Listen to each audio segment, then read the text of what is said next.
Welcome back to GY classes.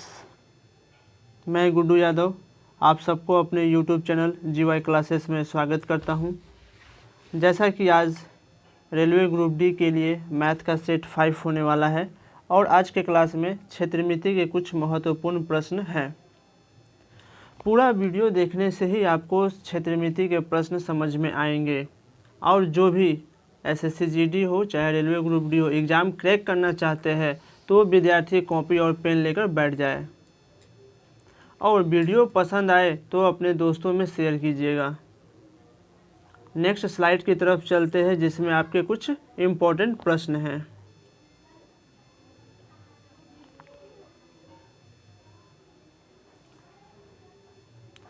जैसा कि आप स्क्रीन पे देख रहे हैं, पहला प्रश्न, किसी समलंब चतुर्भुज का क्षेत्रफल 475 सेंटीमीटर स्क्वायर है। दोनों समांतर रेखा पर डाली गई लंब रेखा 19 सेंटीमीटर है। दोनों की लंबाई में अंतर 4 सेंटीमीटर है। तो समानांतर भुजाएं कितनी हैं वो बताना है आपको। तो आप क्वेश्चंस को ठीक से पढ़ लीजिए और डाटा को उतार लीजिए। इस क्वेश्चंस को समझाने के लिए हम क्या एक नया पेज ले लेते हैं।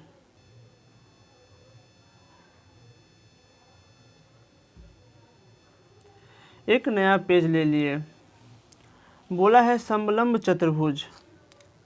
समलंब चतुर्भुज कुछ ऐसे दिखाई देता है, कुछ ऐसे दिखाई देता है। यह होती है आपकी समानांतर भुजाएं जो एक दूसरे से एक बड़ी होती है और एक छोटी होती है। यह जो भुजा होती है थोड़ी छोटी होती है और यह जो भुजा होती है थोड़ी सी लंबी होती है। और यह होती है समानांतर भुजाओं के बीच की दूरी यानी कि डाले गए लंब की लंबाई। जैसा कि आप प्रश्न में देख रहे हैं, जो समलंब चतुर्भुज है उसका एरिया दे दिया गया है 475 सेंटीमीटर स्क्वायर। तो सबसे पहले हम यह जानते हैं कि समलंब चतुर्भुज के क्षेत्रफल का फॉर्मूला क्या होता है। तो क्षेत्रफल का फॉर्मूला होता है 1/2 समानांतर भुजाओं का योग। समानांतर भुजाओं का योग यानी कि अगर यह समानांतर भुजा x है तो नीचे वाली क्या होगी y योग इनटू उन दोनों समानांतर भुजाओं के बीच की दूरी, मान लेते h। यह होती है समलंब चतुर्भुज का क्षेत्रफल 1/2 इंटू समानांतर भुजाओं का योग इंटू ऊंचाई। यह जो होती है यह दे दी गई है 475। 1/2 समानांतर भुजाएं हमारे पास नहीं दी गई है। हम मान लिए हैं x और y क्या है, दो समानांतर भुजा है और उन पे डाली गई लंब है 19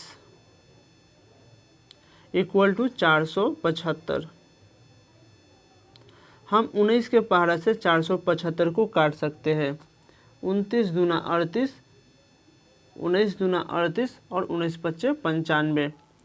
जब यहाँ से 2 हटेगी तो x प्लस y का जो मान है वो आ जाएगा 2 मल्टीप्लाई हो जाएगा 25 में यानी कि 50। तो जो समानांतर भुजा है उसका योग है x प्लस वाई यानी कि 50। और क्वेश्चन में आप पढ़िएगा तो उसका अंतर दे दिया है यानी कि दो समानांतर भुजाओं का अंतर दे दिया है 4 सेंटीमीटर। तो जब समीकरण को सॉल्व कीजिएगा x का मान निकालने के लिए आपको क्या करना है, इन दोनों को जोड़कर 2 से भाग दे देना है x का मान निकालने के लिए। तो आएगा 27 यानी कि एक समानांतर भुजा हो गया 27।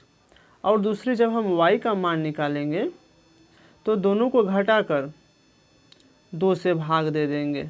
दोनों को घटाकर 2 से भाग दे देंगे तो आ जाएगी 23। यानी कि एक समानांतर भुजा 27 है और दूसरी समानांतर भुजा 23 है, जो कि आपके ऑप्शन बी में है। यह आपका आंसर हो जाएगा।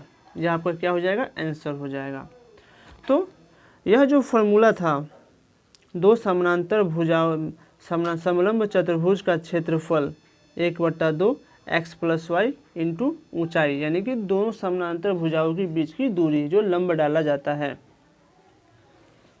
तो आशा करता हूँ आपको समझ में आई हो। अगर आपको समझ में आई हो तो अपने दोस्तों में शेयर कीजिए और उन्हें भी बताइए। अगर उन्हें अच्छा लग रहा है तो दोस्तों को शेयर करें।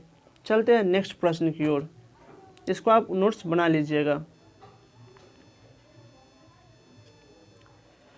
ये देखिए यहाँ पे कितने शानदार प्रश्न हैं। समचतुर्भुज की एक भुजा की लंबाई 17/3 सेंटीमीटर है और इसका एक विकर्ण 16/3 सेंटीमीटर है। दूसरे विकर्ण की लंबाई ज्ञात करें। तो आप प्रश्न को ठीक तरीके से पढ़ लें। मैं इसे सॉल्व करने के लिए एक पेज की मदद लूँगा और अच्छे तरह से समझाऊँगा। तो एक भुजा की लंबाई कितनी है? 17/3 सेंटीमीटर और इसका एक विकर्ण कितना है? 16/3 सेंटीमीटर। तो दूसरे विकर्ण की लंबाई ज्ञात करो। चलो एक पेज ले लेते हैं, देख लीजिए। पेज ले लिए। चलिए, समचतुर्भुज में क्या होती है? समचतुर्भुज में क्या होती है कि आपकी जो चारों भुजाएं होती है वो बराबर होती है समचतुर्भुज में। और समचतुर्भुज में जो भुजा की फॉर्मूला होती है, कॉपी में लिख लीजिएगा, भुजा स्क्वायर बराबर पहला विकर्ण बट्टा 2 का स्क्वायर, पहले बट्टा 2 का स्क्वायर प्लस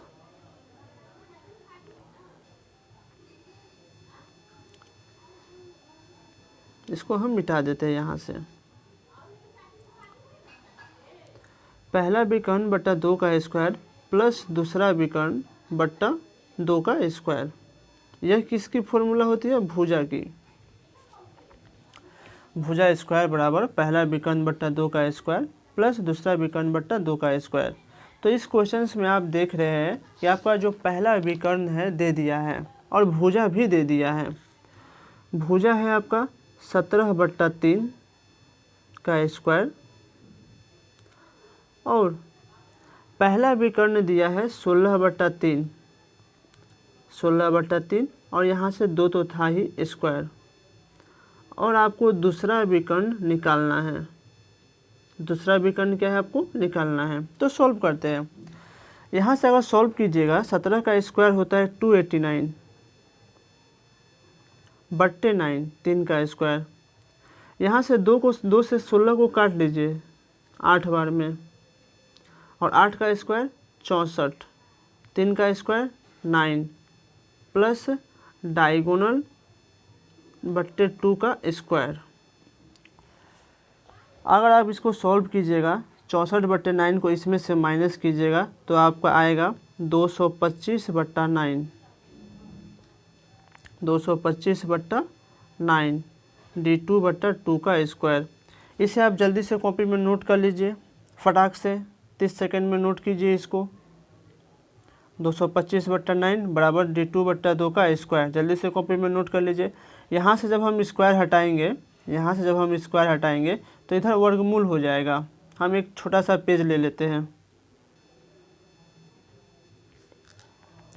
तो मेरा था 225/9 बराबर d2/2 का स्क्वायर। यानी कि हम अगर d2/2 लिखें, स्क्वायर को हटा दें, तो 225 का वर्गमूल 15 और 9 का वर्गमूल 3, 3 से कट जाएगा, 3 × 5 = 15 और d2 बराबर हम 2 और 5 को गुणा कर लेंगे। यानी कि जो दूसरे विकर्ण की लंबाई होगी 10 सेंटीमीटर। यानी कि जो क्वेश्चन नंबर 2 है उसका ऑप्शन सी नंबर सही होगा, 10 सेंटीमीटर। इसमें जो फार्मूले होते हैं आपके बहुत काम की चीज़ है। फार्मूला थोड़ा सा याद करना ही पड़ेगा, इसके अलावा मेरे पास और कोई उपाय नहीं है। तो हम लोग क्या करेंगे, फार्मूला को रट लेंगे। नेक्स्ट चलते हैं क्वेश्चन नंबर 3 पे। देखिए यहाँ पे भी समलंब चतुर्भुज आया, जो हम फर्स्ट क्वेश्चन में किए थे वैसा ही है, लेकिन थोड़ा सा चेंजेज है। एक समलंब चतुर्भुज की समानांतर भुजाएं क्रमशः 8 सेंटीमीटर तथा 10 सेंटीमीटर है। यदि इसकी क्षेत्रफल 90 वर्ग सेंटीमीटर हो तो समानांतर भुजाओं के बीच की दूरी क्या होगी? समानांतर भुजाओं के बीच की दूरी मतलब जो ऊंचाई हम बताए थे, जो लंब डाला जाता है, वही पूछा है।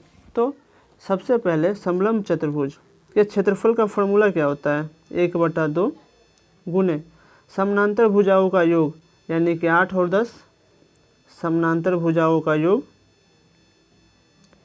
इनटू उनके बीच की दूरी h, यह मेरा क्वेश्चन है। और यह क्षेत्रफल दे दिया है 90। कहने का मतलब है क्वेश्चन में अगर क्षेत्रफल दिया है तो हम भी क्षेत्रफल का फॉर्मूला ही यूज करेंगे। अब हम इसको थोड़ा सा सॉल्व कर लेते हैं।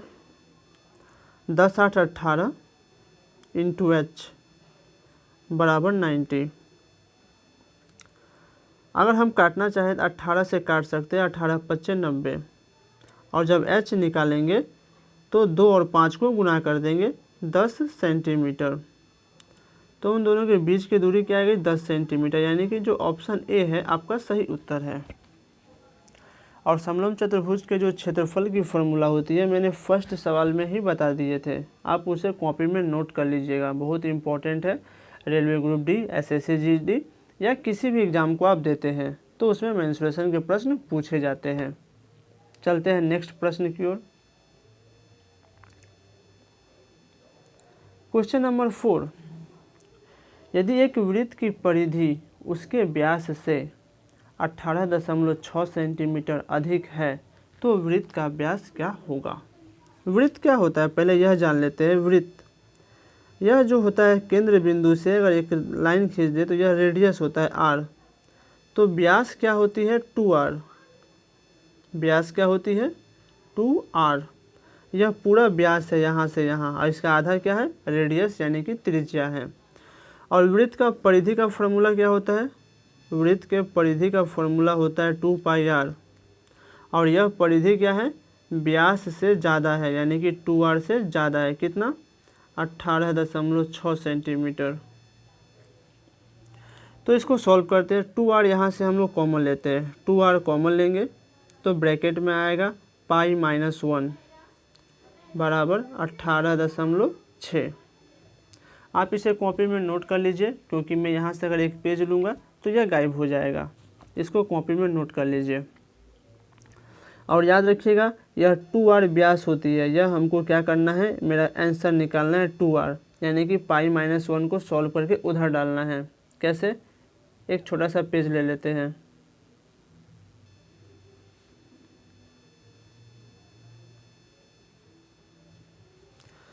क्या था 2r π-1 यानी कि 22/7, पाई का मान होता है -1 बराबर 18.6। पाई का मान क्या होता है 22/7, ये आप याद कर लीजिएगा, पाई का मान 22/7। 2r जब इसको हम सॉल्व करने जाते हैं तो यह 7 से क्रॉस मल्टीप्लाई हो जाएगा। और यहाँ से सॉल्व करेंगे, अगर हम फ्रैक्शन का सब्ट्रैक्शन करते हैं यानी कि बट्टा का घटाव करते हैं तो 15 आएगा। यहाँ से हम दशमलव हटा लेते हैं तो एक जीरो नीचे आएगा। हम थोड़े से काटने का प्रयास करते हैं, 3 के पहाड़ा से कट जाएगा, 3 × 5 = 15, 50 × 150, 3 से कट जाएगा। कितने बार में मैं यहाँ लिख देता हूँ, यहाँ पे 3 × 6 = 18, 3 दूना 6, 62 बार में। तो 7 से गुना कर लेते हैं, 7 दूने 14 के 4 हासिल 1, 7 × 6 = 42, 1 43 बट्टे 50। तो हम क्या करते हैं ना, पहले 5 से डिवाइड करते हैं इसको, 434 को। तो 5 से डिवाइड का नियम क्या कहता है कि 2 से ऊपर में गुना कीजिए, 4 दूना 8, 3 दूना 6, 4 दूनी 8। अगर हम 5 से डिवाइड करेंगे तो एक अंक के बाद दशमलव बैठाएंगे, लेकिन एक जीरो नीचे एक्स्ट्रा था तो हम क्या करेंगे, 2 अंक के बाद दशमलव बैठाएंगे, यानी कि 8.68 सेंटीमीटर मेरा आंसर होगा। आपका जो ऑप्शन बी होगा वो सही होगा। तो वृत्त का परिधि का फॉर्मूला नोट कर लीजिएगा, व्यास क्या होता है वो भी नोट कर लीजिएगा, या सॉल्यूशन कॉपी में नोट कर लीजिएगा। फिर भी अगर कोई भी डाउट रहती है तो हमें टेलीग्राम पे भी मैसेज कर सकते हैं, या कमेंट इस वीडियो के कमेंट बॉक्स में भी कमेंट भेज सकते हैं। इस वीडियो के डिस्क्रिप्शन में टेलीग्राम लिंक दे दिया जाएगा, आप वहां से टेलीग्राम ज्वाइन कर सकते हैं। PDF भी आपको वहीं से मिलेगी। नेक्स्ट क्वेश्चन, यदि किसी समबाहु त्रिभुज का क्षेत्रफल 16√3 सेंटीमीटर स्क्वायर है तब इसका परिमाप क्या होगा। समबाहु त्रिभुज में क्या होती है, सभी भुजा बराबर होती है। समबाहु त्रिभुज में क्या होती है, सभी भुजा बराबर होती है। सभी भुजा क्या होती है, बराबर होती है। तो समबाहु त्रिभुज के क्षेत्रफल का फॉर्मूला क्या होता है वो आप लोग जान लें। क्या होता है फॉर्मूला क्षेत्रफल का, वो आप जान लें। √3/4 ए स्क्वायर, और यह जो है आपका दे दिया है 16√3 सेंटीमीटर स्क्वायर। तो समीकरण का नियम है कि ऊपर ऊपर कट जाता है और ए स्क्वायर बराबर हो जाएगा 4 और 16 का गुना हो जाएगा 64। अगर यहाँ से स्क्वायर हटेगा तो 64 का वर्गमूल हो जाएगा 8। तो यह समबाहु त्रिभुज की भुजा है 8।